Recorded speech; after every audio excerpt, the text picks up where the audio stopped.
Hello viewers, it is your favorite spoiler from the recap room. For more updates, stay tuned and don't forget to like, share and subscribe. Thank you. The Last Frontier's 8th episode opens with Sidney stopping Havlock's conveyance. Havlock reveals that he has been eavesdropping the entire time, including a covert exchange in which Sidney chastised Thiago for being apprehended. It was this, not the dead man's switch, that made him lose it in the fire tower. Everything goes crazy when Frank calls to warn about Sidney. The van is damaged from behind and tumbles down the road while Havlock and Sidney fight with the agents. Shaw is removed, and the driver is murdered. Sidney, who is holding Havlock at gunpoint, is the first to recover consciousness. Then, a month ago in Paris, we reduced. Havlock is reconsidering his decision to assist the authorities as Sidney and Havlock are hiding out. Sidney doesn't believe it's a smart idea, but he wants to go and find a way out. When Victor Voss, a black market bottom feeder who deals in secrets, appears, Sidney is taken to the neighboring CIA location. He will tell her what happened to her father in exchange for safe travel. This is sufficient to persuade Sidney to destroy the cameras, erase the files, and cooperate with Voss to get him out of Paris and away from the agency.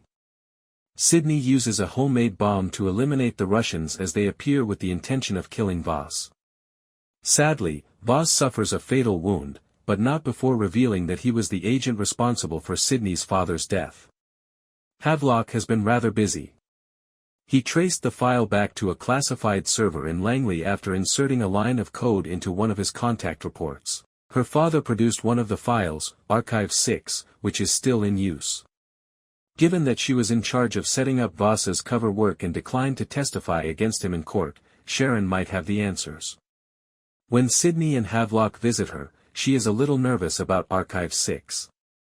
She begs them both to leave and cease their digging, but naturally, this only makes them intensify their efforts.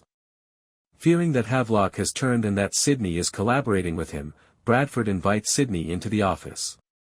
Clearly, this is precisely what is taking place. Sidney gets ready to leave after realizing the jig is up. Her mother assists Sidney in discovering the truth, which leads her to Vincent Thiago. He explains that he collaborated with him for 6 years prior to his murder in order to safeguard the Atwater Protocol and Archive 6 secrets. Sidney herself promised to work, complete what her father began, and reveal everything in order to bring justice to all who have been wrongfully killed, including Sidney's father. Sadly, Havlock is apprehended and is unable to escape in time. A plate of torment and eventual death are certain since Havlock won't back down from this. Sidney made every preparation to use the dead man's switch to reveal Archive 6 and bring down the aircraft. Her familiarity with the agency's operations and past interactions with them enabled her to anticipate their strategy and adjust her work accordingly. Sidney was willing to use Havlock as a martyr in order to expose Bradford and the other dishonest agency members since he was certain that Havlock would not survive the crash. Havlock worked on the aircraft to stabilize the controls and stop the potentially catastrophic crash. As it happens, Sidney was unaware that this aircraft was used for prison transportation. They thought it would be a freight aircraft. This brings us up to the opening moments of episode 1 when we discover that Havlock might still be alive. After finishing the major summary, Sidney keeps Havlock at gunpoint. He begs her to pay attention. He can obtain the archive for her, but things don't seem good because Bradford knows Sidney is to blame for the plane's downing and the dead man's switch is off. It's interesting to note, though, that Havlock has actually rebuilt the archive into a tangible copy that he carries with him. He gives it to her and attempts to negotiate.